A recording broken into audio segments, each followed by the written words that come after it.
Bonjour à tous, je vous retrouve pour un nouvel épisode d'Un jour un éveil, le podcast où on vous parle de parentalité et de spiritualité de manière décomplexée. Aujourd'hui, je vous retrouve pour la suite de mes expérimentations, de mes challenges et mes grandes étapes de vie. Nous avions, dans l'épisode précédent, parlé donc d'un premier suicide de mon meilleur ami, qui avait été transformateur dans ma vie et cetera. Pour ceux qui n'ont pas écouté, je vous invite à aller écouter le premier épisode, voire même les épisodes de la première saison qui en parlent déjà. Ensuite, j'avais abordé la question d'un deuxième suicide, mais dont je ne peux vous parler car c'est trop intime et c'est dans la sphère privée. Et puis, je vais vous parler du troisième, du troisième en 3 ans. Voilà. Alors, qu'est-ce qui s'est passé? En fait, nous vivons à Munich, depuis 3 ans et pour nous, il faut savoir que 3 ans, c'est le maximum. On n'est jamais resté plus de 3 ans. C'est-à-dire qu'on a fait 3 ans, à Hong Kong, j'avais fait 3 ans en Inde, voilà, 3 ans, c'est notre durée. Et là, 3 ans arrivés à Munich, on se disait: «Tiens, étonnant, pour le moment, pas de plan pour bouger» et cetera. Et puis, hem, l'été c'est ça, oui, cet été, on reçoit, une première mauvaise nouvelle en quelque sorte. Moi j'avais demandé quand même à mes guides s'il fallait qu'on reste là, si, on devait, mettre, notre fille à l'école, qui est une super école incroyable en bas et cetera. Et j'avais vraiment tous les signes. J'avais demandé à avoir des chouettes, des hiboux, ce jour-là et s'il fallait qu'on reste et c'était trop mignon parce que j'avais vraiment vu 3 petites chouettes sur le bord d'une fenêtre, un bébé et son papa et sa maman. Donc vraiment, c'était très, très symbolique et à côté de l'école en plus. Donc c'était vraiment, vous voyez, enfin, là, pour le coup, je suis nulle en signes, mais pour, du coup, ils sont très forts à me donner des vrais signes de: «Bon, bah, là, si tu as pas compris, voilà». Donc il fallait qu'on reste. Bon, OK, on reste et donc on reçoit cette première mauvaise nouvelle, financière plutôt, donc où en fait on reçoit une énorme facture en plus pour, l'appartement. Alors il y avait pas encore ces problèmes, d'électricité et cetera, de charges, mais c'était quand même pour les charges parce qu'au final c'était des surcoûts, liés à l'immeuble dans lequel on vit parce que c'est un immeuble très particulier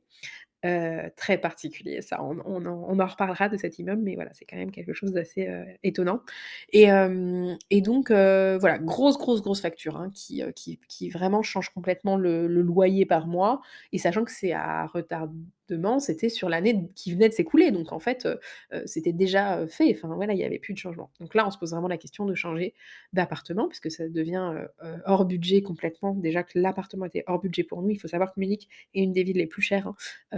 C'est plus cher que Paris, donc pour vous donner un ordre d'idée au niveau des loyers.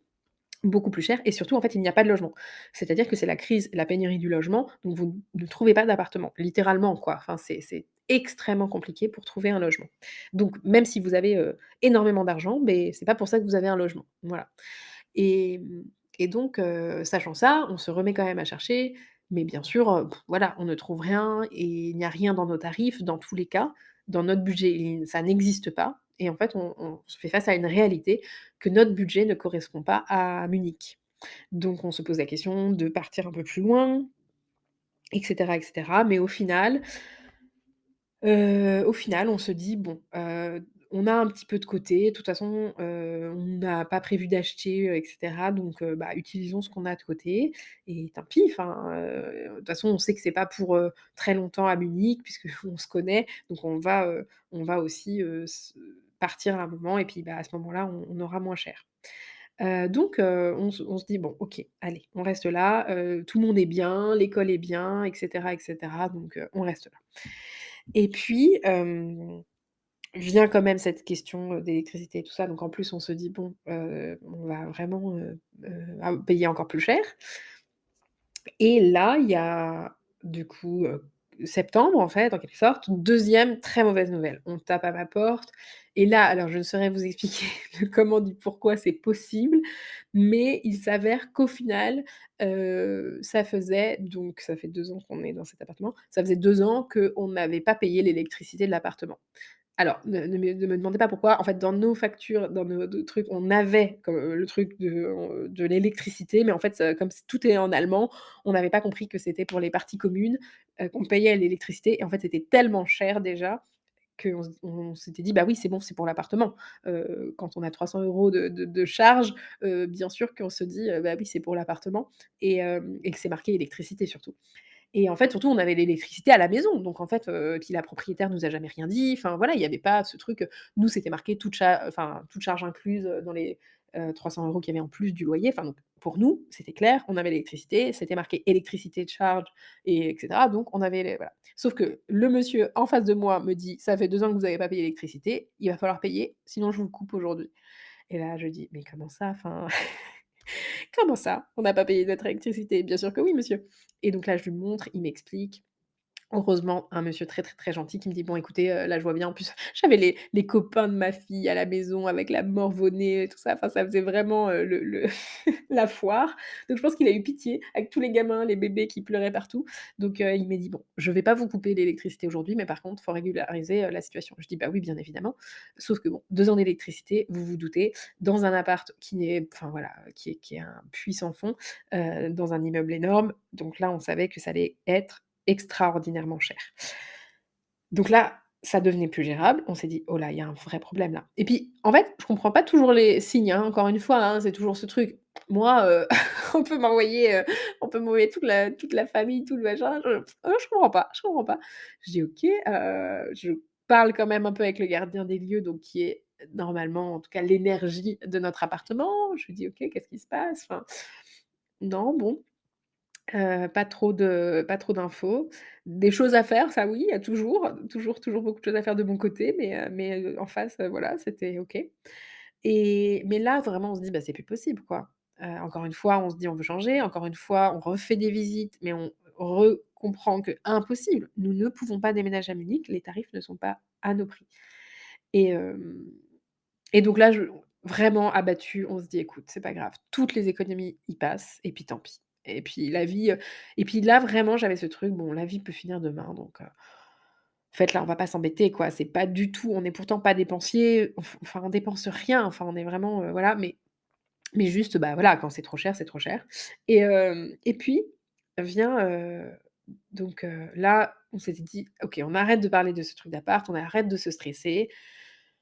On finit, tranquillement, les 2 ans qu'on avait prévu de faire encore en Allemagne et puis après on déménage à la campagne en France, on paye, rien comme loyer et on renflouera les caisses à ce moment-là. Et donc on était partis sur ce plan-là. Vraiment à ne pas vouloir voir, hein, que quand même, qu'il fallait partir. La chaudière de notre immeuble casse ou elle est trop chaude, enfin voilà, les petites choses comme ça, tout casse dans notre appartement. C'est-à-dire que des choses qui ont toujours tenu depuis, mais alors hyper longtemps, se mettent à casser. On a un rideau qui fait notre penderie, mais qui est avec, je pense que sans rigoler, je crois qu'il y a du coup, 6 vis de chaque côté ou un truc comme ça. Enfin vraiment c'est énorme pour juste un petit rideau, hein. Et ce truc, ma fille joue, alors tout le temps avec, hein, parce qu'elle doit l'ouvrir pour prendre ses habits et là, ça lui tombe dessus. Je m'assois sur une chaise, elle explose, je me retrouve par terre, enfin vraiment, rien ne va plus dans l'appartement. Je vois toujours pas les signes. Je me dis: «Oui, c'est le gardien des lieux de l'école de ma fille» et cetera. Alors il y avait un peu de ça aussi, mais donc je fais tout ce qu'il faut, je fais les nettoyages machin, mais je comprends toujours pas, quoi. Et il y a un jour, donc il y a à peu près un mois maintenant, c'est ça, il y a un mois, un matin je me réveille, mais alors, heu, d'une humeur, je ne peux pas vous le décrire. C'est-à-dire, j'étais complètement retournée, à tel point que je me dis: «Mais je suis malade, c'est pas possible». Et je me dis: «Bah non, enfin voilà, je suis pas malade», mais et une colère, une tristesse, enfin des émotions, mais extrêmement fortes. Et puis je me sens complètement barbouillée, extrêmement mal, partout, enfin, je suis comme retournée quoi, enfin c'est trop bizarre. Donc je n'arrive pas à travailler le matin tellement, voilà, je fais vraiment le minimum, je fais ce que j'ai à faire parce que quand même, le midi, je suis censée manger avec mon conjoint et là, je le vois arriver, et vraiment j'étais tellement dans des émotions fortes. Il me dit: «Mais qu'est-ce que tu as?» Je lui dis: «Écoute, je ne sais pas, Je dis: «Par contre, je pense qu'en fait, il faut pas que tu manges avec moi parce que je ne sais pas ce qui se passe, mais là, il y a un truc très important, très grave qui se passe. Il faut absolument que je le gère. Je sais pas ce qui est en train de se passer et nous, comme de temps en temps, il y a des attaques, des choses, enfin voilà, il y a plein de petites choses qui peuvent se passer chez nous, d'assez particulières. Donc là, je me dis: «OK, là, il y a un vrai truc qui est en train de se passer». Donc je lui dis: «Écoute, je suis désolée, je peux pas manger avec toi, il faut pas que tu restes avec moi parce que là, enfin, c'est pas que c'est dangereux, mais c'est que je savais que j'allais l'agresser ou que j'allais, verbalement ou que j'allais être en colère ou que j'allais me mettre à pleurer ou que enfin, toutes ces émotions qui étaient pas à moi, j'arrivais pas à les contrôler, je savais pas d'où elles venaient et c'était hyper violent. Mais je vous dis dans la tête, c'était un brouillard, enfin, c'était fou. Donc là, je vais m'installer pour, faire tout un rituel, des méditations, un soin. J'essaye, je connecte avec la flamme violette pour faire un soin. Je vraiment toute l'après-midi quoi, hein. J'en ai pour deux heures, 2 heures et demie, 3 heures de soins, de nettoyage, de tout ça. Ça passe à peine, donc je comprends pas. Je me dis: «Mais c'est pas possible, c'est terrible». Et là, je vais pour sortir et j'ai un pressentiment, je les os qui me glacent, mais vraiment, enfin voilà. Et je descends de chez moi et là, je vois, 3 voitures de police, 2 voitures, des énormes voitures garées n'importe comment, enfin voilà. Et là, les policiers qui mettent, une bande, rouge et blanche là, comme dans les films. Heu et OK et en fait, je les vois qui sont du côté du garage à vélo, là où il y a les vélos de mon mari. Et je me dis: «Bon, de toute façon, je suis hyper en retard, je suis pas bien, faut juste que j'aille chercher ma fille». Donc je vais chercher ma fille et on arrive, il y a la police, donc voilà, elle me demande ce qui se passe. Je dis: «Écoute, je ne sais pas, il y a peut-être eu un problème» parce que derrière, il y a vraiment un gros garage à vélo et en fait, il y a après un espace qui est un peu un squat, enfin voilà. Donc bon, c'est très possible qu'il se soit passé quelque chose là-bas et puis il y a un appartement qui est un peu bizarre dans le coin où il y a beaucoup de squatteurs ou de choses comme ça. Bon, donc je me dis: «Bon, ça se trouve l'appart du bas a été cambriolé et puis c'est tout quoi». C'était très, très probable, vu la configuration à cet endroit-là et je me dis: «Mince, en fait, si, le garage où l'appart a été cambriolé, ça se trouve, il y a plus les vélos, quoi». Et comme il y a encore une fois le vélo de mon mari qui vient d'acheter, enfin voilà, il y a pas longtemps, qui est neuf, je me suis dit: «Bon, quand même». Et en fait, quand on rentre chez nous, à chaque étage, on a un balcon.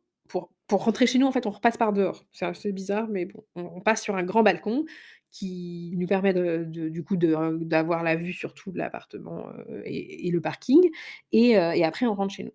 Et donc bah, je passe la tête pour, vérifier que le vélo soit bien là et là, en fait, je vois, un cadavre.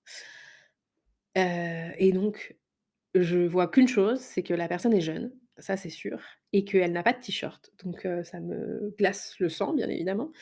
Et bon, la personne est allongée par terre. Donc au début, là, je vous dis un cadavre, mais au début, bon, je vois la personne allongée par terre qui ne bouge pas, sans t-shirt, les policiers autour.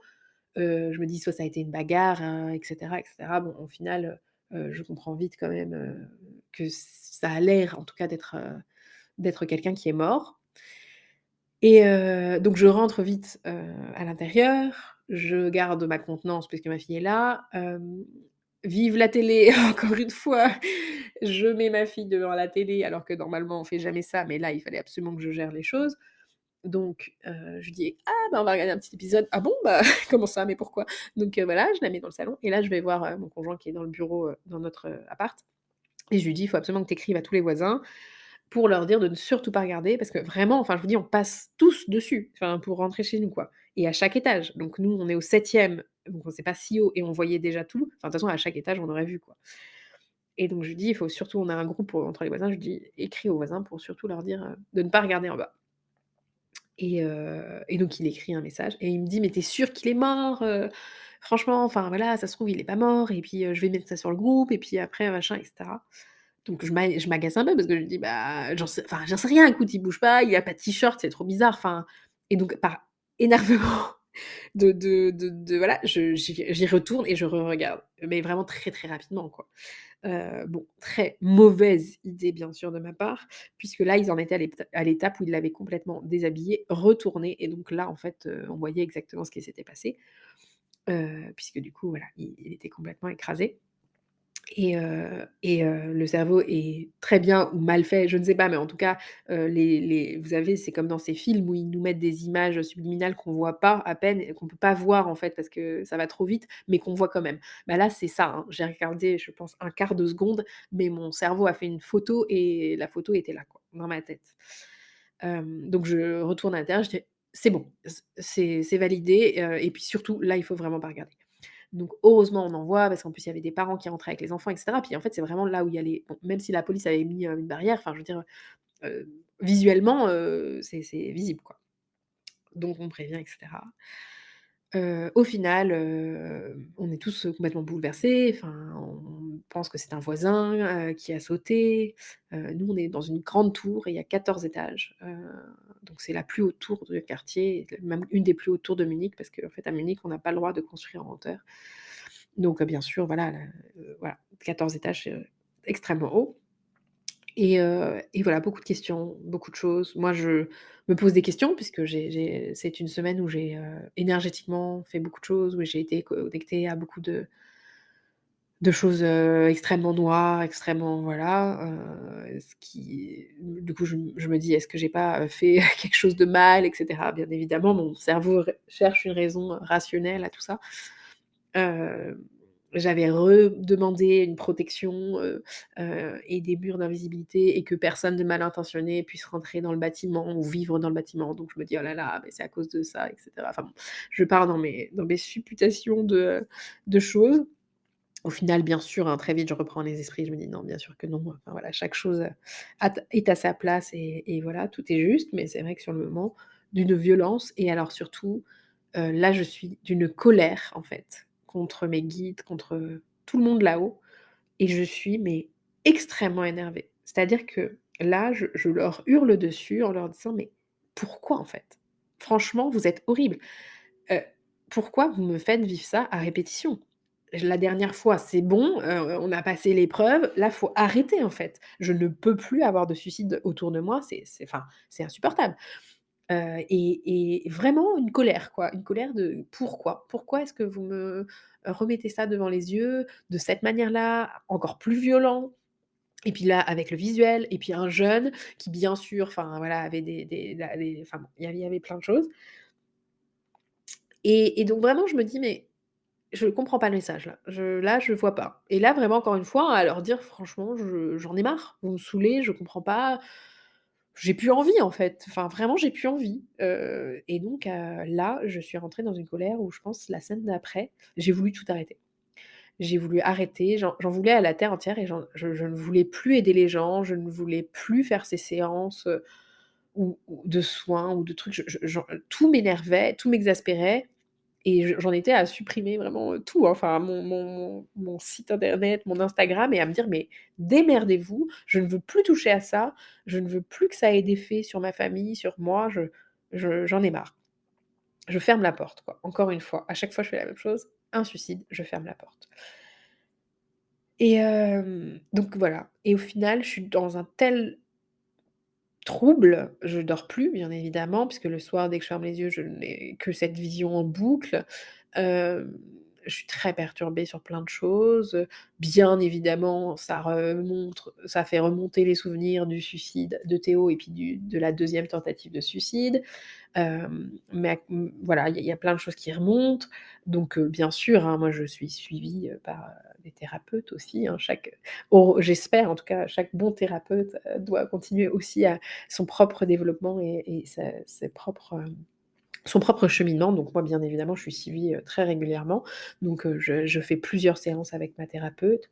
Hem, pour ceux que ça intéresse, je fais de l'EMDR pour moi-même. Après, je fais beaucoup de soins aussi et cetera. Mais pour ma thérapie, je fais de l'EMDR.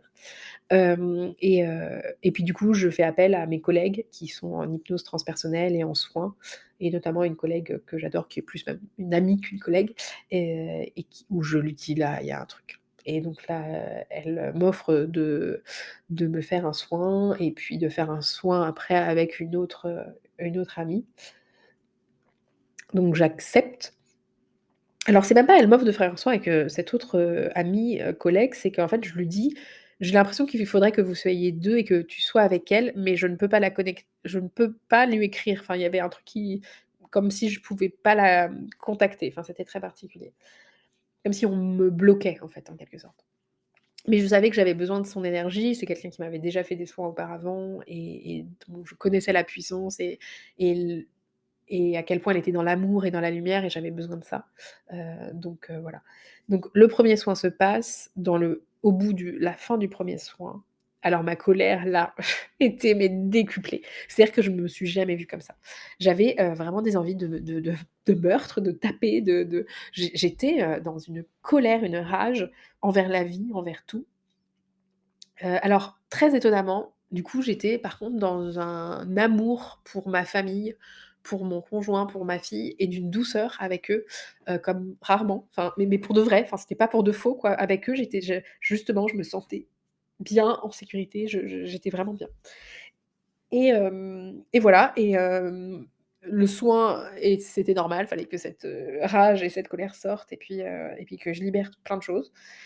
Et ensuite, il y a eu le deuxième soin, là, qui a été, je n'en parlerai pas ici parce que sinon c'est un podcast d'1 heure et demie, mais un jour je vous en parlerai. Mais mon ego n'est pas prêt, mais en tout cas qui a été, transformateur et puis alors là, je pense pour, toute cette vie et toutes les autres.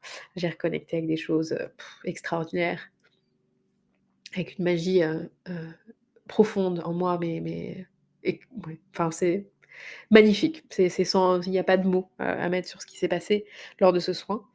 Donc après tout s'est bien sûr, réapaisé tranquillement et doucement et cetera. Et puis, bien évidemment, ça a été un tel choc que par contre, pour moi ça a été radical. C'est-à-dire que je ne me sentais plus, chez moi. Je ne me sens plus bien dans cet appartement. Je ne peux plus sortir sans, avoir peur parce que je passe tous les jours sur ce balcon. Je me dis tous les jours: «Il ne faut pas regarder, il ne faut pas regarder» parce que bien sûr en plus il y avait la tache de sang en bas pendant je ne sais pas parce que je ne regarde pas de toute façon. C'est mon mari qui m'a dit parce qu'il passait derrière. Pour aller chercher son vélo. Moi, je ne peux plus aller chercher le vélo, j'y vais en marche arrière pour vous dire, enfin vraiment traumatisée, enfin voilà. Après je travaille dessus, bien sûr, mais pour le moment, c'est un traumatisme et donc je dis: «Bah, je ne peux plus vivre ici» et dans tous les cas, pour moi, là, c'est un signe, hein, enfin là, OK, c'est bon, j'ai compris, là, il faut partir et ça s'est fait en, 5 minutes chrono, c'est-à-dire que, quand les choses sont alignées, bah, les choses sont alignées. Nous, ça fait, peut-être 8 ans qu'on parle de vivre, dans un écolieu, dans une communauté avec mon conjoint. On a même voulu en créer une. Enfin, c'est vraiment notre objectif. On parle que de ça, au quotidien. Tous nos, moi, tous mes, boarding, vision board et boarding et machin et tout est lié à ça. Enfin, vraiment, ce lieu, je l'appelle depuis hyper longtemps, je connecte avec depuis hyper longtemps. Hem, J'étais d'ailleurs très frustrée parce que je ne comprenais pas pourquoi ça n'arrivait pas, pourquoi c'était aussi long, alors que c'était une vraie envie. Hem Et puis ça n'a jamais fonctionné, enfin voilà, les à chaque fois les communautés ça a échoué et cetera. On n'a même jamais pu aller y vivre et là en fait, vraiment en 2 jours, de temps, on a trouvé. C'est-à-dire qu'il y avait, une communauté, voilà, un endroit en Allemagne et il y avait une annonce sur leur site qui disait, littéralement, voilà: «On a des appartements à louer», enfin des petites maisonnettes, appartements à louer dans notre communauté, pendant 2 ans. Alors nous, comme je vous ai dit, on a prévu de rester encore seulement 2 ans en Allemagne, pour des raisons après scolaires et cetera et du coup, voilà, c'était parfait, l'endroit parfait, le lieu parfait, le fonctionnement parfait, pas du tout dans un truc hippie parce que ça, c'est pas du tout notre genre, mais quelque chose de très carré fait par, des personnes âgées, allemandes, voilà, très dans la rigueur, comme on aime, tout est propre, tout est bien rangé, tout est organisé, avec beaucoup de familles aussi du coup, une dizaine d'enfants, un lieu de partage mais en même temps où on est en toute autonomie, chacun chez soi et cetera. Dans la nature, mais en même temps complètement inclus dans un village et le village est même inclus dans la communauté tellement la communauté est active. Le boulot déjà pour moi sur place parce qu'il y a, déjà des projets avec les enfants, avec les parents, des trucs magnifiques, et donc où déjà, la personne, m'a rencontrée au bout de 5 minutes m'a dit: «Ah voilà la relève», donc c'était très clair et net que tout allait se passer là-bas et on a, été accueillis d'une manière extrêmement douce. C'est-à-dire que les gens ont pas été dans l'excès de: «Ah génial, machin». Ils nous ont laissé le temps, puis ils venaient nous parler, mais tout en douceur, puis, nous laissaient beaucoup de temps aussi à nous 3 pour se connecter au lieu. Puis voilà, on s'est pas sentis, submergés ni par les questions, ni bah, ça a été extrêmement, doux, très, très doux, très, très doux. Voilà et donc ça s'est fait très, très vite, puisqu'au final on a vu l'annonce, on les a contactés, on a été les voir, 10 jours après. On a tout de suite dit que Nous, on voulait y aller et en fait, comme c'est pour, janvier, donc pile dans un mois, bah, voilà, tout se fait extrêmement rapidement, et pour aller dans notre lieu de rêve qu'on a toujours voulu. Donc je suis, hyper émue de vous le dire parce que c'est vrai que je me dis: «Mais voilà, encore une fois, une épreuve, mais qui moi, sur le moment, m'a paru mais, horrible et où je me dis: «Mais pourquoi?» Et bien, en est venu 2 choses principales, c'est-à-dire cette conscience que tout peut s'arrêter demain, mais littéralement, même dans l'heure qui vient et qu'en fait, du coup, il y a pas de temps à perdre et que quand on se dit: «Oui, j'ai des rêves», mais que ça reste des rêves, bah, en fait, ça ne sert à rien puisque ça se trouve, on les vivra jamais et qu'en fait, il faut les vivre aujourd'hui et qu'il faut prendre les actions et faire les choses pour que ça arrive aujourd'hui et pas demain, parce que demain, il y a peut-être pas de demain et c'est vraiment cette énorme prise de conscience que à chaque fois j'ai, à chaque suicide, mais que là, j'ai eu d'une autre manière parce que cette violence et cette jeunesse, je me suis dit: «Mais même si c'est pas moi, ça se trouve c'est ma fille, ça se trouve c'est mon conjoint et moi j'ai envie de passer à partir d'aujourd'hui, à partir de cette minute-là, tout le temps que j'ai avec eux, dans un environnement qui nous épanouit, en accord avec nos valeurs». C'est-à-dire que je veux vivre dans quelque chose de décroissant, je veux vivre en harmonie avec la nature, je veux être aussi, heu, incarner ce que je suis au plus profond parce que je pense que de plus en plus dans ma pratique, c'est ce que j'essaye de faire, au quotidien, mais en vivant dans une tour en plein Munich, même si je suis entourée de nature, ça c'est pas mon incarnation, c'est pas ce que je veux. Et ça me ressemble pas complètement. Et là, j'ai vraiment besoin d'être complètement, complètement en accord avec moi-même, avec mes valeurs, avec qui je suis. Vivre en communauté avec, des personnes plus âgées qui vont nous transmettre des choses, où il va y avoir de l'échange. Vivre dans cette nature, dans cette forêt, parce qu'on est clairement dans la forêt, sur les collines, et puis, pouvoir passer plus de temps avec, ma fille, avec d'autres enfants, créer des projets, être, aussi avec mon conjoint qui bien sûr travaillera, mais sur place, et cetera et cetera. Donc c'est extrêmement important pour moi et puis de pouvoir être, écologiquement aussi dans quelque chose qui, est viable pour moi, et pour notre planète, et puis, pareil pour faire les soins, là je suis obligée, de descendre, d'aller, bon dans la forêt, mais loin et cetera, pour me connecter, pour, et cetera, j'ai mon je l'adore, hein, mais j'ai mon petit arbre, le pauvre, qui est en bas sur le parking, entouré de béton. Bon, il est pas hyper non plus heureux et épanoui. Et ben là, je serais dans une forêt d'arbres extraordinaires, avec une puissance, magique. Et pour ça, pour tout ce que j'ai à vous offrir aussi et à partager avec vous, je pense que c'est hyper important. Donc énorme prise de conscience, énorme changement à venir. C'est quelque chose, encore une fois, qu'on a essayé de faire plein de fois. Ça fait plein de fois, plein de fois, plein de fois que ça échoue, plein de fois que ça n'aboutit pas parce que je pense que c'est, bah, extrêmement dur et c'est au final sortir de sa zone de confort, fois 1000 pour nous parce que c'est vrai que c'est partir à la campagne, en pleine Allemagne, sans parler l'allemand pour moi, aller vraiment dans une vie un peu, pas rude, hein, mais plus, voilà, plus simple, hem et plus connectée bien sûr, mais ça c'est toujours ça fait peur aussi de perdre son confort et je pense que j'étais dans un tel confort que sortir du confort, sauf si on nous met un petit coup de pied aux fesses, voire un gros, beh, c'est extrêmement difficile, voire impossible et je pense qu'en fait, j'avais besoin de ce coup de pied aux fesses. J'avais besoin qu'on me dise: «Non mais là, tu n'as plus le choix en fait, arrête, parce que tu déconnes et que, sinon on y est toujours dans 10 ans et que en fait c'est maintenant. C'est maintenant qu'il faut évoluer, c'est maintenant qu'il faut avancer, on a besoin de toi» et c'est vraiment le message que j'ai reçu, c'est maintenant et donc j'ai extrêmement hâte parce que vraiment ce changement, il est, puissant et fort pour moi, mais j'espère aussi que ça va l'être pour vous parce que tout ce que je vais pouvoir vous partager, vous transmettre, échanger, et tout ce qui va naître de ce magnifique lieu, beh, j'ai envie de vous le faire partager et notamment, mon rêve a toujours été, de, refaire des retraites, entre les parents et les enfants, de connecter, les parents, les enfants ensemble et dans ce lieu, c'est quelque chose qui va être plus qu'envisageable, qui va être juste magique à faire, puisque c'est déjà adapté pour ça. Donc j'ai hâte de vous accueillir dans des retraites de femmes, dans des retraites de parents-enfants, d'accueillir vos enfants aussi, à faire, des stages et des petits, séjours, dans notre structure. Voilà, c'est vraiment un lieu magique que je vous partagerai très vite pour que vous puissiez, voir, tout ça. J'espère, que cet épisode vous a plu. Je vous remercie encore une fois pour votre écoute, et pour, tous vos beaux messages de retour et de soutien et je vous dis à très vite pour un nouvel épisode d'Un jour un éveil, le podcast où on vous parle de parentalité et de spiritualité de manière décomplexée.